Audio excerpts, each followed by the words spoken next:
Good evening and welcome to the 2021 Achates Philanthropy Foundation Symposium, All That's Been Revealed, curated by Javad Alipur. I'm Josh Cockcroft and I'm a trustee of the Achates Philanthropy Foundation, and it's my pleasure to be your host this evening for Climate Economics. The Achates Philanthropy Foundation is an independent charity which supports the cultural sector through innovative approaches which support inclusion and the democratization of culture, and is best known for the Achates Philanthropy Prize. This symposium is a philosophical reflection on the cultural sector, its purpose and methodologies, and our response to the need for spaces to explore our renewed understanding of the role of the arts in society and offer a space for discussion about the nature of change and how it can come about. We invite you, our audience, to engage with this discussion as much as you can. Throughout tonight's event, the chat will be open for you to write your comments, and we welcome your questions in the Q&A box, which our speakers will answer towards the end of the event. We hope this discussion will continue long after tonight's event is over, and so we ask you to join in the conversation across social media using our hashtag #APFSymposium. The symposium is presented in collaboration with our partners Battersea Arts Centre, Beat Freaks, Manchester International Festival, the National Centre for Writing, the People's Orchestra, Theatre 503, Rifco Theatre, Royal Albert Memorial Museum and Art Gallery, Stage Text, and Union Chapel.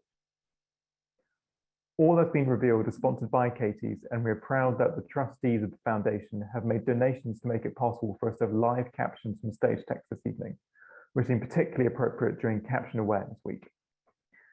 So now it is over to our chair, Imran Khan, for the evening, who will introduce our brilliant panel. Imran Khan is an expert on how science and society interact. He served as Chief Executive of the British Science Association, Head of Public Engagement at the Wellcome Trust, where he launched the Wellcome Global Monitor, the first worldwide study into how people think and feel about science and health. He also spent 5 years on the Governing Council of NERC, the UK's National Funder for Environmental Science. Imran is an honorary research associate at UCL's Department of Science and Technology Studies. He's a trustee of the Innovation Foundation, Nesta, and sits on the advisory board of OKRE, OKRE, a new charity dedicated to connecting research and entertainment. Imran's currently on a sabbatical and working on a number of new creative projects. Over to you, Imran. Thank you, Josh, and it's a real pleasure to be introducing this event today. I have to say, kind of hearing my bio, I do feel like a bit of an outsider, kind of a non-artist coming into this space where we're discussing arts, but I hope I can add some value. As you said, this is the first event in this series of events looking at the cultural sector, but from reading the teasers for the other sessions, I feel like I can already detect a bit of a hidden theme, which is fairness. Because I feel like so many of the biggest issues of our age, from economic systems, the accelerating growth of AI, the COVID crisis, of course, but also climate change, these issues are all dramatic precisely because they are unfair. They all compound unfairness onto existing inequalities in our society. After all, it's the people in our societies who live the most precarious lives who've been hit hardest by COVID, and we all know it's the world's most vulnerable communities that are going to find it hardest to respond to climate change. And I think for me, this puts arts and creativity in an interesting position for at least 3 reasons I can think of. First, because we all know that inequalities in access to and participation in the arts can reinforce existing divides. Secondly, the arts themselves can be a victim of inequality. We've all seen how arts can suffer economically for reasons totally beyond their control and influence. And thirdly, because they can show us new possibilities and perspectives, because the arts can shape the stories we tell as a culture and change who gets to tell those stories, they perhaps play a role in moving us towards a fairer world. And it's in that context that we are discussing today climate economics. In the accelerating climate crisis and in an era of exacerbating global divides, where do climate justice and social justice meet in the arts? We're very lucky to have 3 fantastic, inspiring speakers on that topic here today, who I'd love to introduce in just a moment. After I've introduced them, I'm going to invite each of them to give a few thoughts for 5 minutes on this topic. We're then going to have an initial conversation where they're going to give some more thoughts, and then we're going to come back to the audience and open up the discussion, as Josh said. So let me introduce each of our speakers to you. First of all, we have Shoshana Polanco, who is the creative producer. Hi, Shoshana. Shoshana is a creative producer based in Buenos Aires, and her area of expertise is international collaboration with a focus on Latin America. She's worked for major festivals such as Cervantino in Mexico, FIBA in Buenos Aires, and Teatro Stage Fest and Lincoln Center Festival in New York City. She was part of the curatorial committee of the Festival Esencia in Mexico in 2019, and she's currently a member of the curatorial committee for the Festival International Cervantino. She's a mentor to young artists and producers. She holds magna cum laude BA from the CUNY Baccalaureate Program in Women in Performance, and I'm really looking forward to hearing what she has to say in a few moments. Secondly, we have Fehinti Balogun. Hi, Fehinti. Fehinti is an actor and writer. He conceived, wrote, and performed in Can I Live, a brand new digital performance about the climate catastrophe from Complicité. The show is currently on a nationwide tour in the UK and is screened at the IMAX in Glasgow as part of the official COP26 schedule. His TV and film credits include I May Destroy You and Dune, while his stage credits include Walden and The Importance of Being Earnest, both in the West End, and King Lear at the Old Vic. Alongside Fehinti's acting career, he delivers talks on climate change aimed at a more rounded inclusion in the conversation. As a result of these talks, he has toured around the country discussing climate change and taking part in international climate conversation. Last, but certainly not least, we have Rosha Gowan. Hi, Rosha. Rosha is the artistic director of Arts Admin. Previously, she worked as guest dramaturg at the Vooruit in Belgium and as a freelance arts programmer in Ireland. Under the banner of the local group, she created them as well, performance projects with artists and communities of place and interest in off-the-grid locations, including Foil Punt in 2018 and She Knit the Roof for Irrigale Arts Festival in 2015. She studied drama and theatre studies at Trinity College Dublin and was director of the Dublin Fringe Festival for 5 years, where she established Fringe Lab, a year-round studio and artist support programme. So I'm now going to hand over to each of our speakers in turn to talk for 5 minutes, and then we're going to go into a discussion. So Shoshana, can I come back to you to kick off the conversation? Sure. Hola a todas y todos desde Buenos Aires, Argentina. Hello everyone from Buenos Aires, Argentina.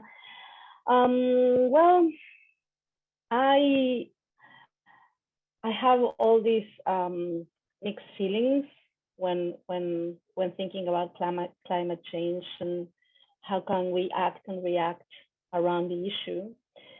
And the first feeling is a little bit of rage or sadness or frustration around the fact that we haven't heard the voices of the indigenous people from all over the world warning us for many, many years about this. So when I see so many actions,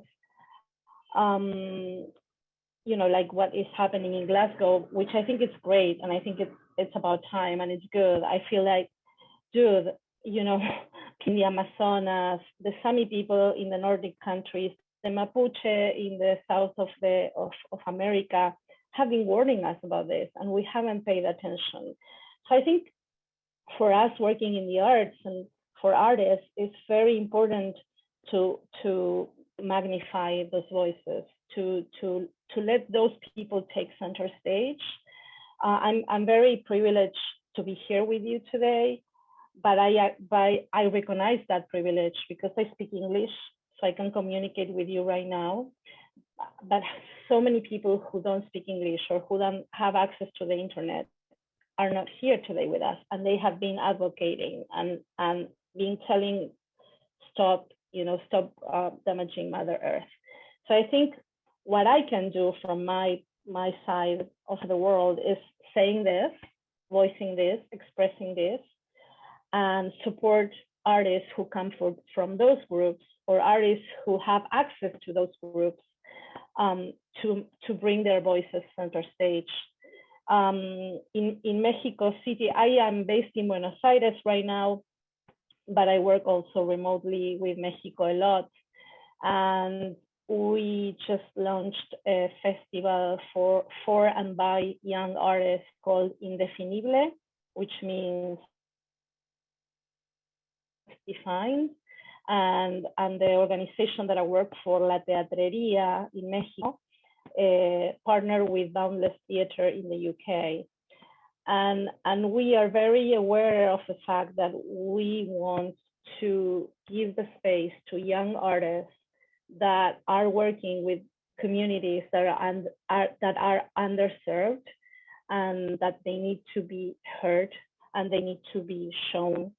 And I think that's what I can do from my side, from my producer side, and also make space for a younger generation. I think in the arts right now it's exciting because we are seeing this shift, this intergenerational shift.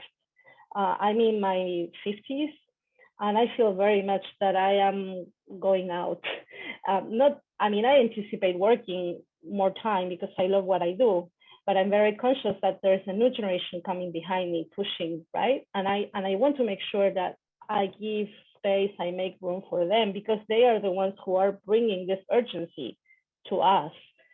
It's not coincidence that the climate change activists all over the world are so young, and that children are marching and telling us stop because we are the ones who are going to inherit this mess you created.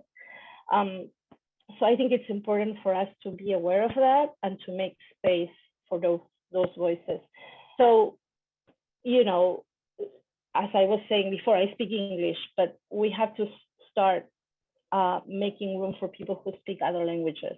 There are so many languages spoken in the world.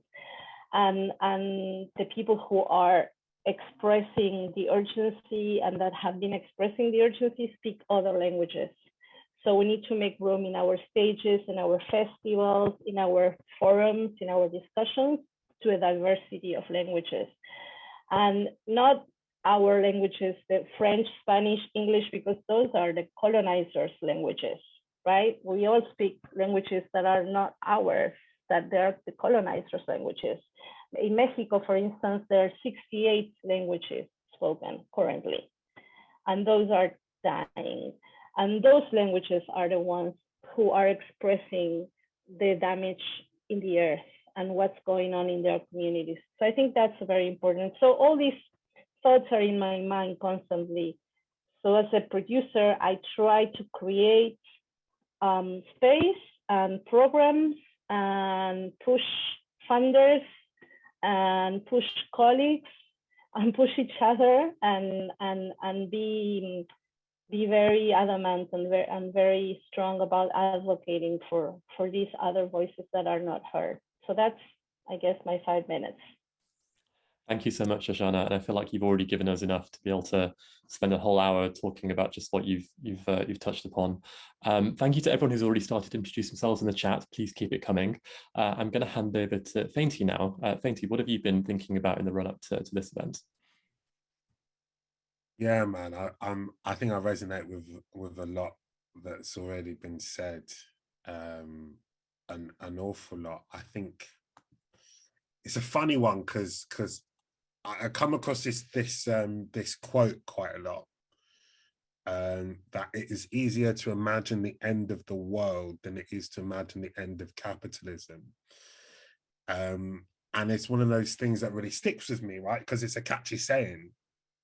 And it makes quite a complex idea really, really simple, that at the end of the day, it's the structure that's the source of the problem, and we don't really know any way around it. So what we have here is not just a sort of like literal physical crisis, but a crisis of the imagination.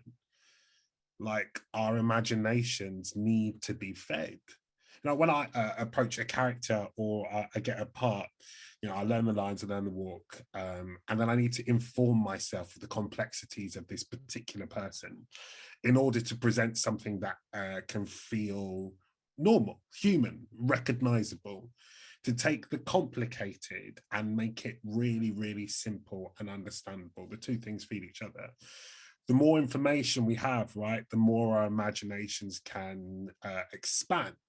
Problem is with climate crisis, and this is something I've experienced in my own work and talking to scientists, is that it's so easy to become overloaded because it contains so many different aspects. There are so many bits of it that you don't really know which one to talk about, and then you end up talking about recycling. Do you know what I mean? And you sort of miss the whole boat.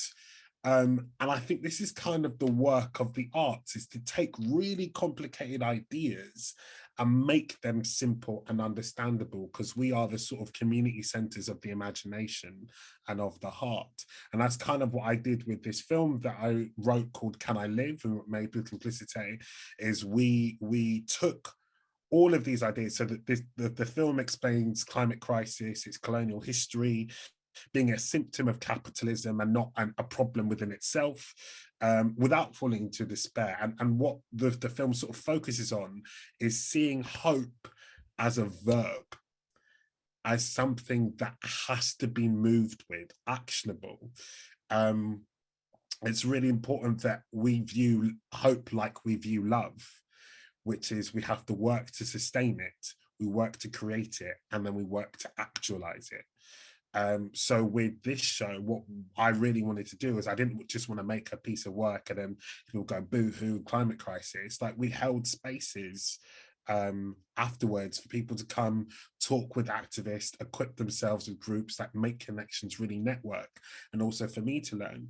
And what I got out of that was opportunities like being at COP and talking and being with business people. But what was more interesting is those opportunities allowed me to be perfunctory. They allowed me to be useless, in the sense that I was able to be in rooms that I couldn't access before, but feel like I had to appease people who are more important than that I am. And this is the culture of our industry of being artists, right? Is that we have this kind of hierarchy of appeasal, and we have to move through this way where we have to sacrifice principles. Ideally, I mean, structurally, and this is just me thinking, like, structurally, artists and our buildings and the spaces we have can completely redesign how we work with society. We have an opportunity to do that. Like, why aren't buildings offering themselves up as community centres? Why aren't we hosting rooms like COP26 Coalition, which is an activist group organising? We don't just work within the arts. We aren't just perfunctory. We have the power to explain things and then activate and organize. And these are the two things we miss out on. And then within our explanation, we don't often look at our past. We don't, especially in this country, we don't look about our colonial past in order to imagine our future, because we cannot deal with climate change if we're not dealing with white supremacy, if we're not dealing with climate justice, if we're not dealing with capitalism. And ideally, functionally, to work as a group is inherently anti-capitalist. We are working against the idea of being an individual, saving the world by yourself, and being this sort of like hero complex. So yeah, those are the things I've been thinking about. Not much then, just a few bits here and there. Yeah. I really love your line that kind of the climate crisis, first and foremost, a crisis of the imagination rather than anything else, and that kind of the biggest barrier is ourselves, really. It's not some external factor, it's the way we run our own societies. I think that's going to be ringing in my ears for a few weeks at least. Of course, last but not least, we have Russia. Russia, would you like to share your thoughts, and then we'll move into a discussion? Yes. Thank you. I feel like a total interloper here, in the sense that I'm largely here as a representative of Arts Admin, an organisation that I've only worked with for a couple of years. But Arts Admin has a long history, a long and detailed history of working in the space of art and climate action here in the UK and internationally. And indeed, for over 20 years has been part of climate-focused international cooperation projects that were led by my predecessor, the wonderful Judith Knight, and indeed my colleague Mark Gopper, who has created a number of climate-focused arts festivals here in Toynbee Studios, our home in East London, over the last 20 years. But recently, I suppose our focus has been in this work that we've been doing has has looked to who has been part of this conversation and who hasn't been, and therefore what needed to change in terms of a conversation from climate action to climate justice. And a couple of years ago, we conceived of a project in collaboration with our good friends at Julie's Bicycle called Season for Change. And there was a pilot edition of Season for Change that happened in 2018. And it basically was about creating a national platform for artists or anybody interested in kind of gathering people creatively to talk about the urgent action that was required on the climate here in the UK, to be able to put on an event and have a platform to share and a context in which to share that event. We then planned, with the wonderful support of Arts Council England and some support from the Paul Hamlin Foundation, a proper Season for Change. The first one was kind of done on a wing and a prayer, but we gratefully received some support to run a national programme which was imagined to happen in 2020 with 16 commissions and an open programme that anybody could take part in. COVID, of course, intervened and that project was delayed, but earlier this year and concluding last week in the run-up to COP, we presented over 300 events that were about creating a space for artists and communities to talk about the climate action that is needed to happen in the world. And that program was underpinned by 16 commissions.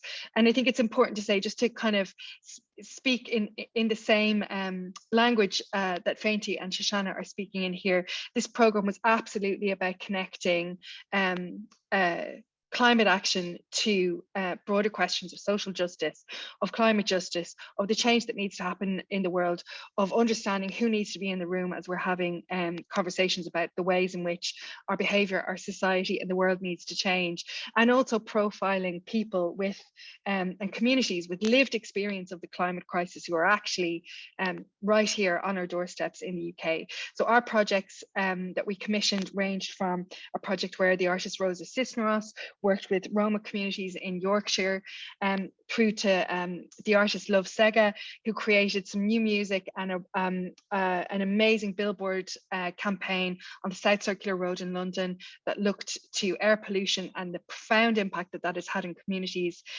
in London, to the Dreaming Field Lab, who explored land justice from Black and diasporic perspectives through a retreat to the countryside and a resulting exhibition and installation that we presented here at Toynbee Studios. All of these projects were about connecting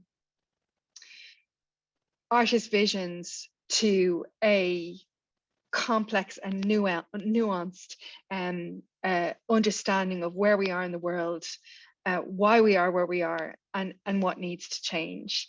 I think it's interesting, though, just to say that on this, in this space of and I think, you know, Fehinti's experience and extraordinary success perhaps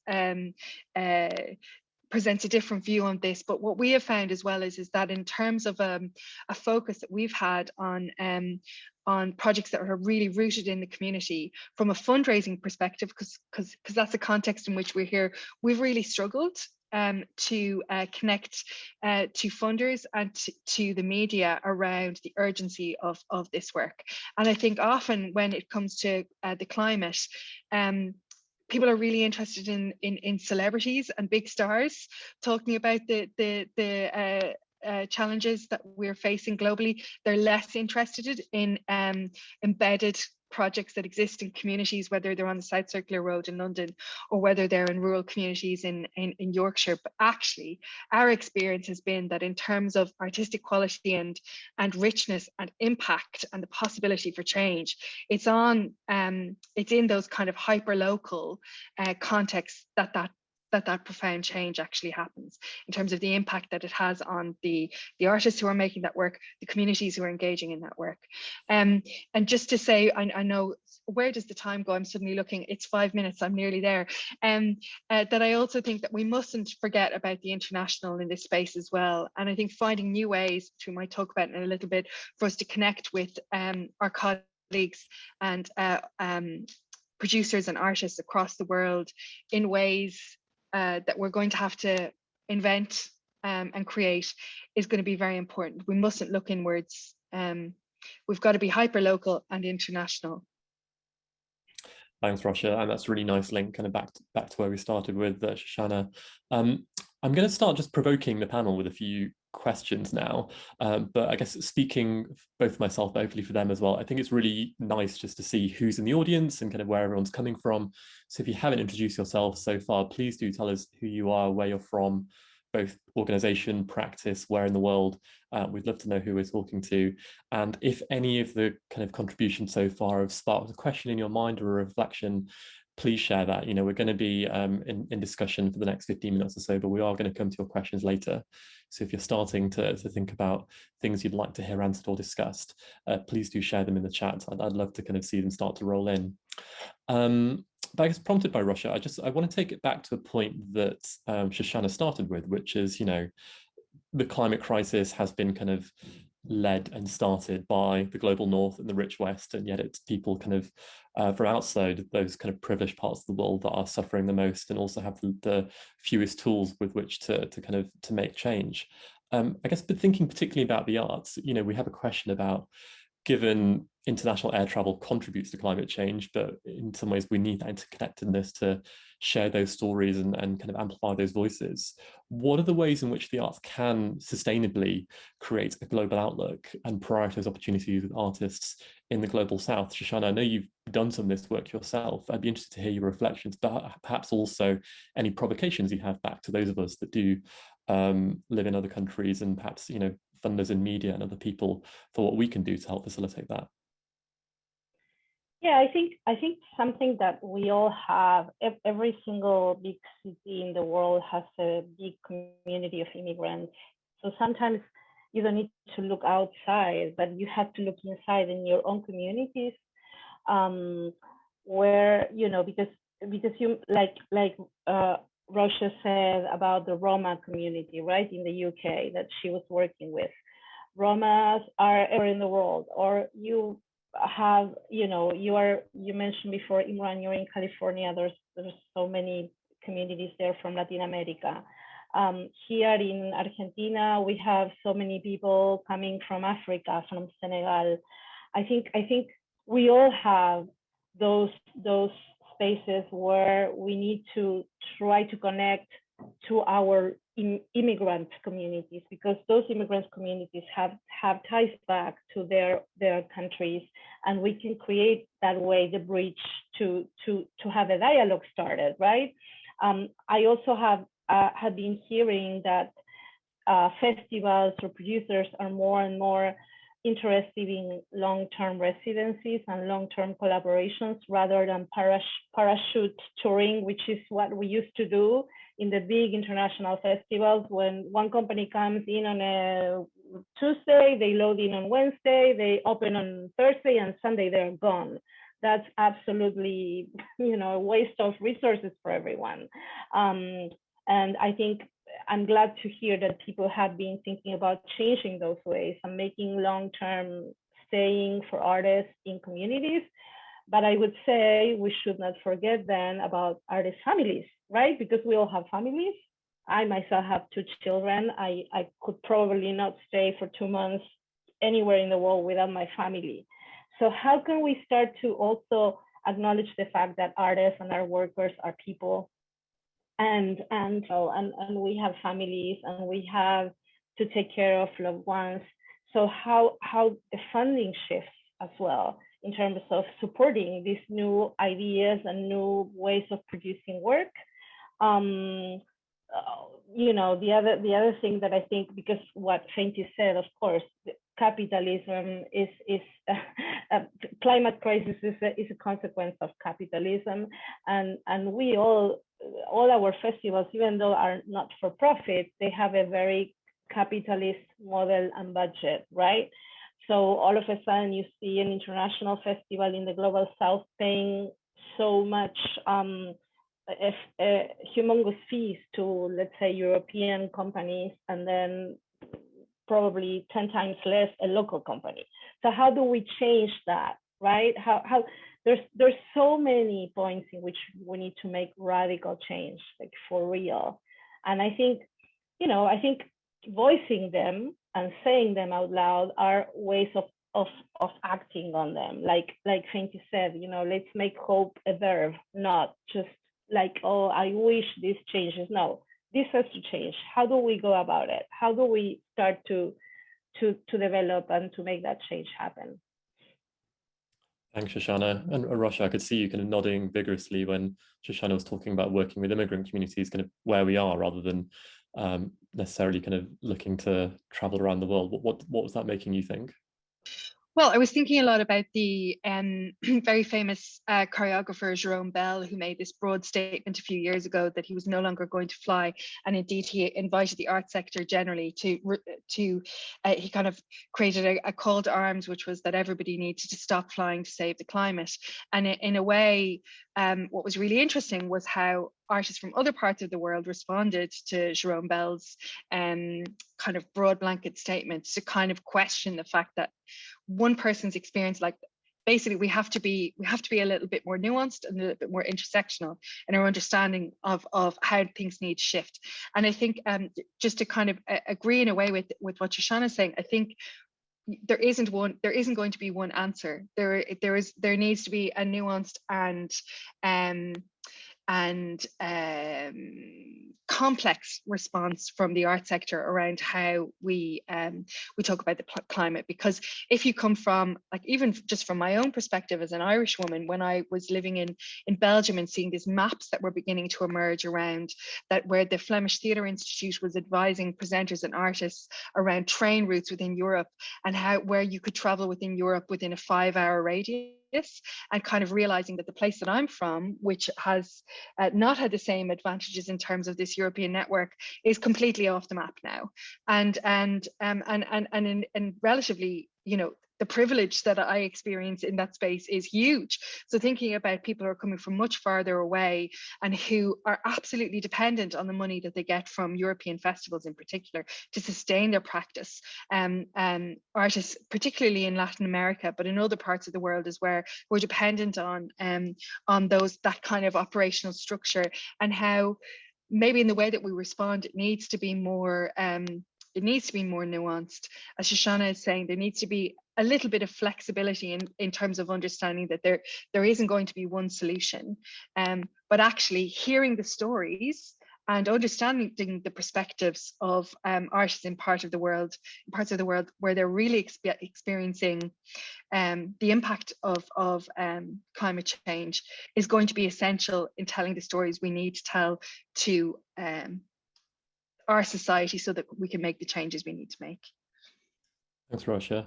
And Fehinti, I wanted to kind of come back to something you were saying about, hope as a verb, as an active thing. And I think that speaks to a kind of a fear that, I and a lot of people have about the discourse about climate change, which is that if you look at the science, we know it's going to get worse before it gets better, and it is going to be hard, and there's not going to be happy stories everywhere.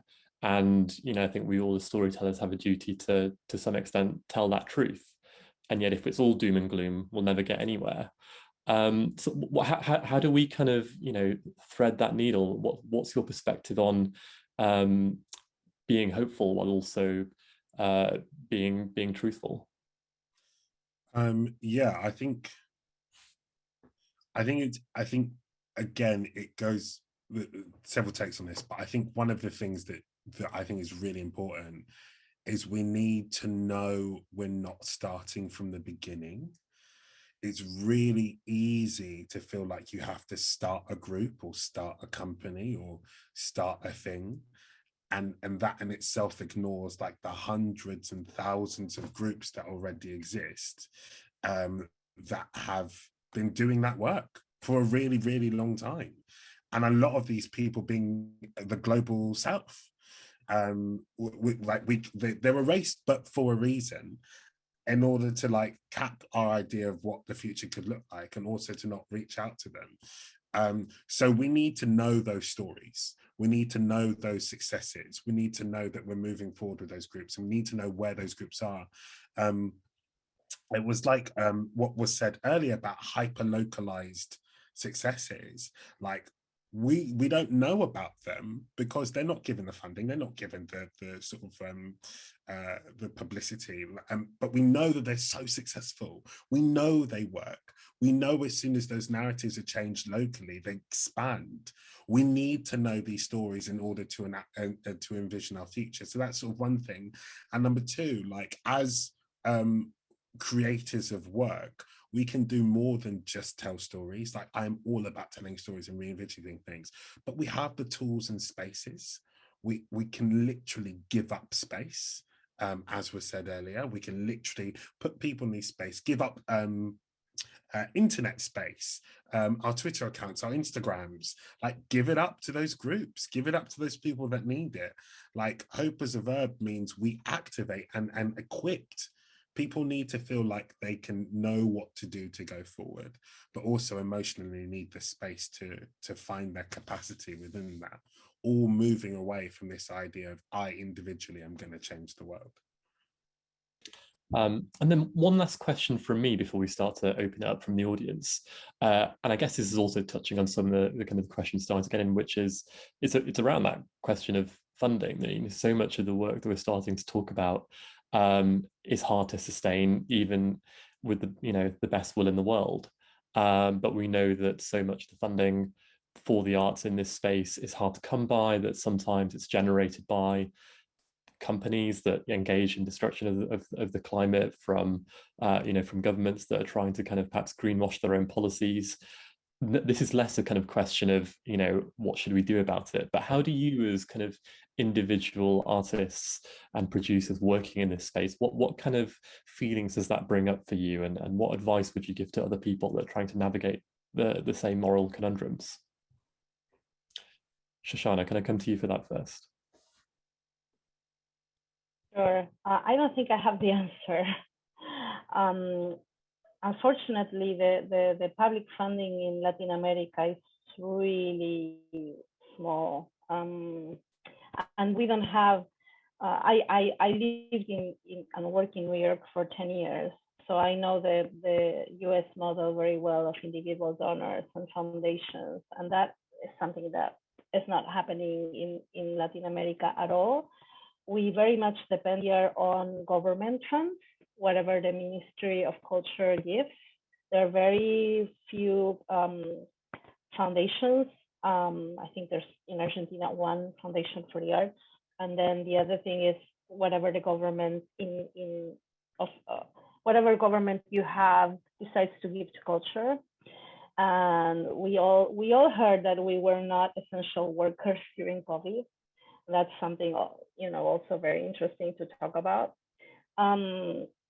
So I think it's very hard in Latin America for Latin American artists to get funding to do work. And like Roche said, I think one of the things that we need to start to talk about is it's not one size fits all. We can't think about that, because then in countries like in places like the UK, where you have a lot of public funding in comparison to what we have in Latin America, I've applied to those because British Council is very present in Latin America, and I'm actually the festival we are collaborating with, Boundless Theatre, is thanks to the support of British Council Mexico. But in a way, you have to fit their agenda, right? You have to fit in their agenda. The British Council or whatever other funder, they set up the agenda, and we have to fit in their agenda. And I'm, again, grateful for their agenda that supports us. But sometimes I think, well, maybe it has to be the other way around. Maybe they need to have these blanket funds that they will give to artists. And some artists will speak about this, and some artists will speak about that, and they are all, they all have value, and they all are important.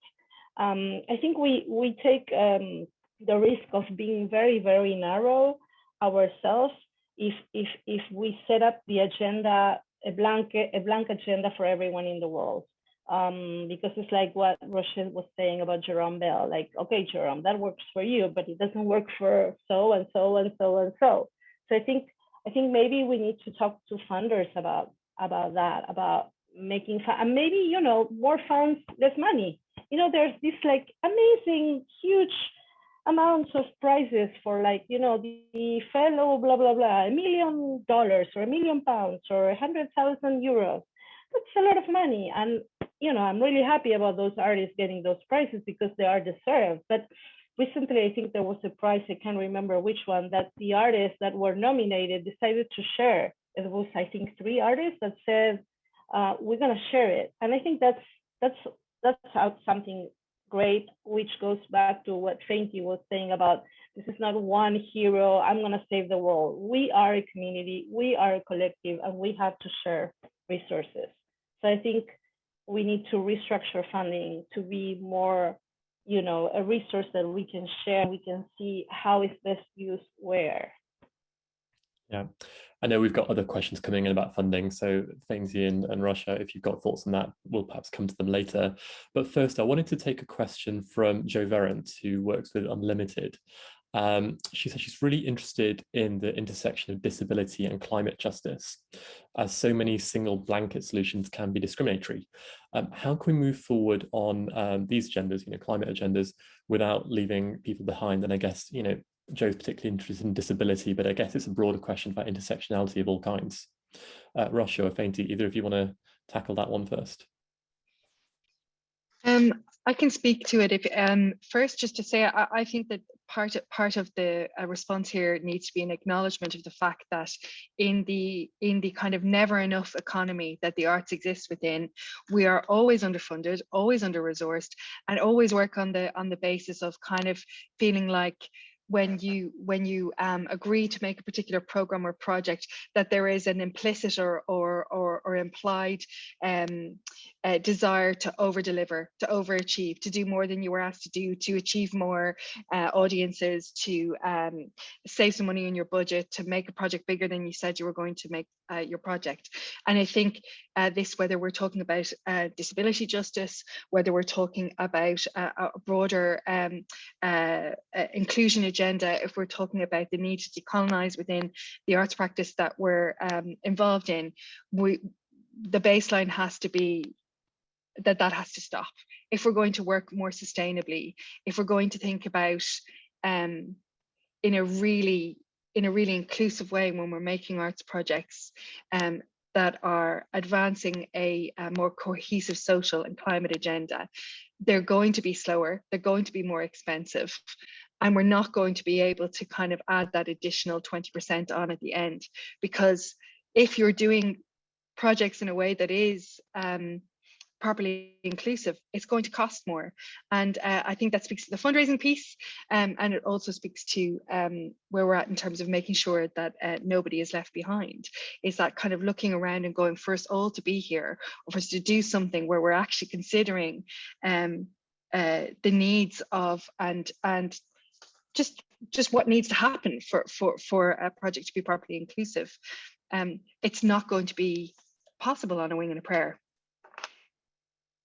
And Russia, when you've kind of, how's that worked in practice for you? So when you've had those conversations with fellow artists or funders and you're trying to make that case for change, what kind of response do you get back? I think we're only beginning to do that, and I think it's a massive culture shift, and we're really struggling with it. We're really struggling with it around the changes that we're at. It's also to do with our own mental, like our own approach, because I think we're just so schooled in this idea of needing to kind of over deliver while being under resourced, and actually I think so many of the problems around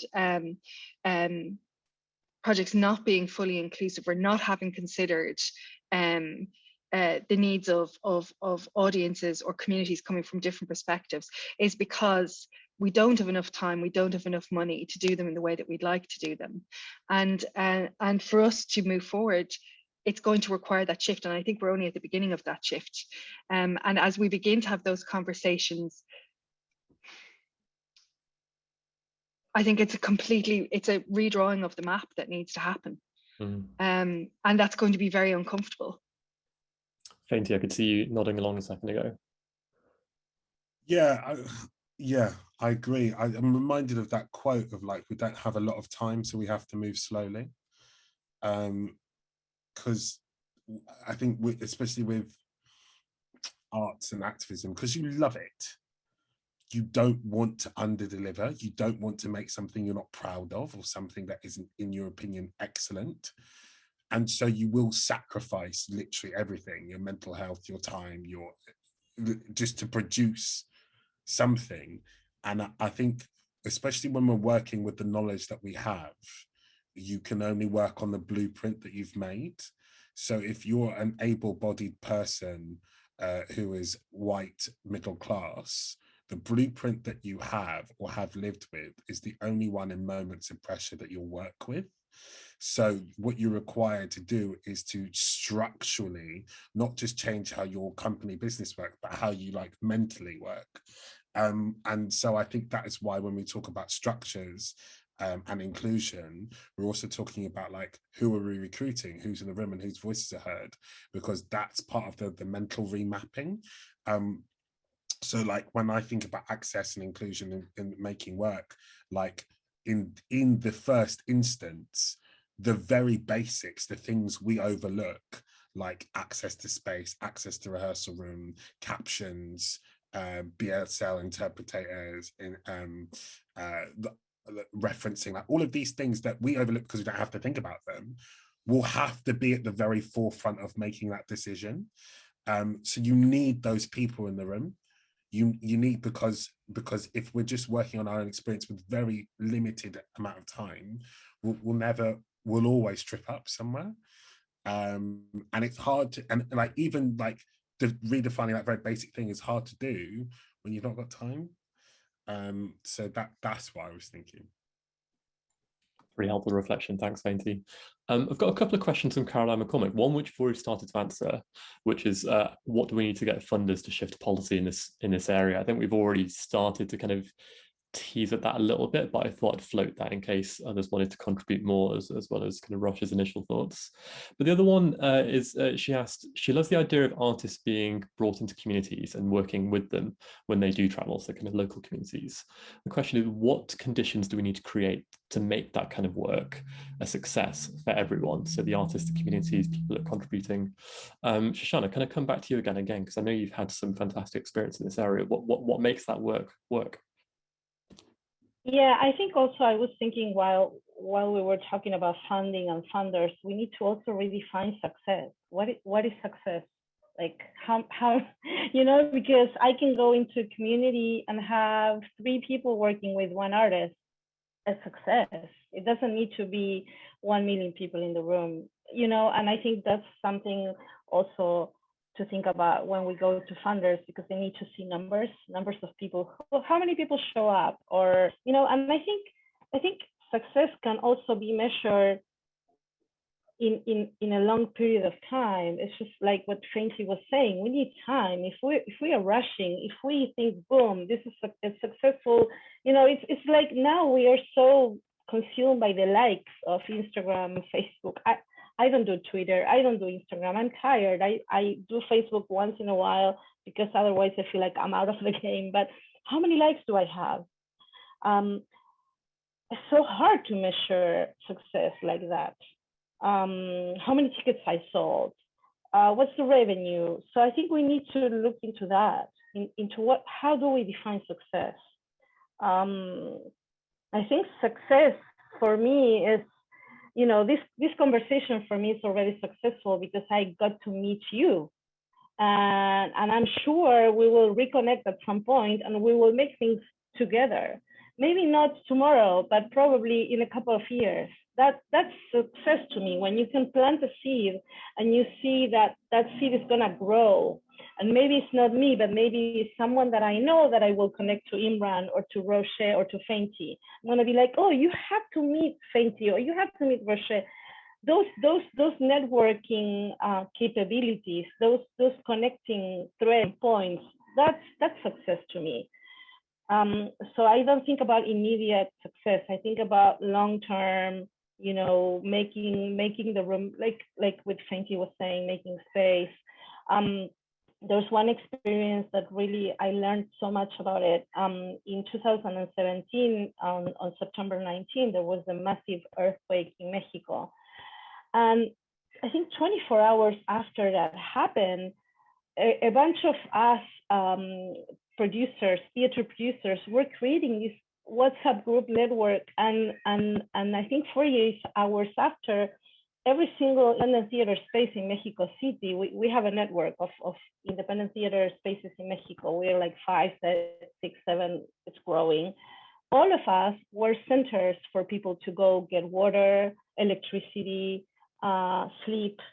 And then we started to receive donations. We started to organize people taking cars, their own cars, to Oaxaca, to other parts of the country that really needed help. I was like, oh my God, we are, this is success. It's not a show. I mean, we don't sell 10 tickets, but look what we can do, right? So it's like Fehinti said before, it's not only making art, it's what artists and what creative workers have the muscles for. And we have muscles for so many things. And that's why I got so upset when they said, you're not essential workers. And I was like, oh, you fools, you don't know what we can accomplish, right? If we can produce festivals and create plays and make all these things happen from zero, of course we can do so many things. So I think I went anywhere but the question you made, but sorry. But I think that's also like, get to acknowledge the fact that we can create amazing things beyond a product of a play or something to sell a ticket for. We can create other things around that. No, that was really helpful, and it made me remember one thing, and I hope you don't mind me kind of hogging the microphone for a second, which is my experience as a funder. And I wasn't explicitly an arts funder, but some of my team in my previous job at Wellcome, it did go towards the arts and other creative projects. And one of the things I saw in that role, but also in other contexts, was that there are there are hidden incentives for funders as well. That I think funders have their explicit stated objectives, but then behind closed doors, there's all these other factors which come into play, which is, such and such trustee would love it if we funded something that ended up on the Today program, Radio 4, or so and so has this great link with, the director of such and such museum, which we can get into if we do this and that. And even within a funder's organization, there'll be some people trying to fund certain types of work which are more kind of on the ground and community oriented, and some bits which are more likely to get kind of the glitz in the press. And because of those hidden incentives in funders, some things just naturally get squeezed out over time. And I think funders are kind of perhaps bad at explaining to their communities what are the incentives that they're having to respond to as well, in terms of who they get donations from, and how do they sustain their own organization and be a kind of an organization that can capture attention for the causes they care about. And I think anytime money is involved, that conversation just becomes really hard to have in the open. But I think we do need to be more open about having them. I think we've got time for one more question from the audience. I'm just going to pick one. We've got Zena Edwards, who's noted that this question about over-delivering and under-sourcing is a extension of a colonial narrative. And there are other organizations that talk about this too. How do we get these organizations to come together and call in to urge funding bodies to reconsider how we do report and evaluation, so that the healing and regeneration work can be done with more impact? Noting that we're almost at time, I'm just going to ask each of our speakers to perhaps give 30 seconds as either a quick response to that or anything else that's on your mind. And then we're going to need to wrap up. Fehinti, can I come to you first? Oh boy, 30 seconds. Jeez Louise. Okay, immediately I think about the changing from the inside and how that's like infuriatingly bullshit. But the activity forcing things. Honestly, I don't think I have enough experience or what's the word? Hubris to answer this question earnestly without, feeling like a dickhead. I think ideally you'd want to touch them, as we do as artists, and then that can feel flimsy, but that can often be true. But also they're a very creative way. I don't know enough, but this one example, and I know I've probably got 10 seconds. It's of that that worker, and I'm going to butcher that worker that showed the company that was in how much he was getting paid. So he became do you know the story? The man who took a share of his company, I think he was a cleaner in the company, and he somehow bought like a percentage of a share of the company, and then was invited to that conference. And in the conference, they were asking questions, and he was like, "Do you know how much your cleaners get paid?" And the man was like, "Oh, I don't really know, because I'm your person." And no, that's it. He asked, "Do you know who I am? Do you know me?" And I was like, I don't know. He was like, "I clean your office every day, and I don't have enough money to get to work, pick up my kids, and go through the week. Do you know how much your cleaners get paid?" And so it was like that beginning conversation. My idea from that little knowledge I have is to bring those very human stories to the heart of those spaces, in order to try and change them. But there is a way more radical approach. I just don't have enough knowledge to talk on it. So yeah. I'm sure that'll get people thinking. Thanks, Fehinti. Russia, any final words from you?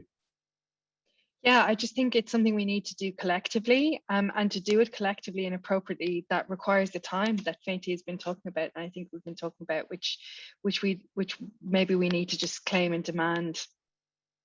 Yeah, thank you. And Shoshana, going to give you the last word. Oh, just keep the conversation going. I think this COVID brought us all these Zoom conversations that, yes, we are all tired about them for sure, but this is very energizing. And as I said before, getting to know people in other parts of the world and taking the time to listen to them, making sure that we can continue the conversation offline at some point. And don't forget about it. I think it's important. I think it's a good opportunity we have, and access to people who speak other languages, or like today we have captioning, but I wonder maybe next time we have live translation in French, Spanish, Portuguese, Italian. Those things would be amazing to have more people in the room and have a conversation. Thank you. And sorry to all of the people who asked questions we couldn't quite get time to, but I hope you'll continue the conversation on social media, even though sometimes that can be troubling as well. That's all from me and the speakers. I'm going to hand over back to Josh to close the session. Thank you. Thank you very much, Imran. On behalf of the Achates Philanthropy Foundation, thank you, Russia, Shoshana, Fehinti, and Imran for your brilliant insights this evening. And thank you all very much for joining us and for your great questions. So a brief reminder that tomorrow night we'll be exploring the social mobility myth, and we'll be joined by Seema Aslam, Dr. Dave O'Brien, Dr. Mariam Rizai, and Abdul Shaykh. So do join us for this and for our other events this week. And just a reminder that all events will be also available for free on YouTube. So that just leaves me to say thank you to our partners, to Stage Text for the live captioning, to Achates, and most of all to Javad Alipur for curating the symposium. Enjoy the rest of your evening, and good night, everyone. Thank you very much.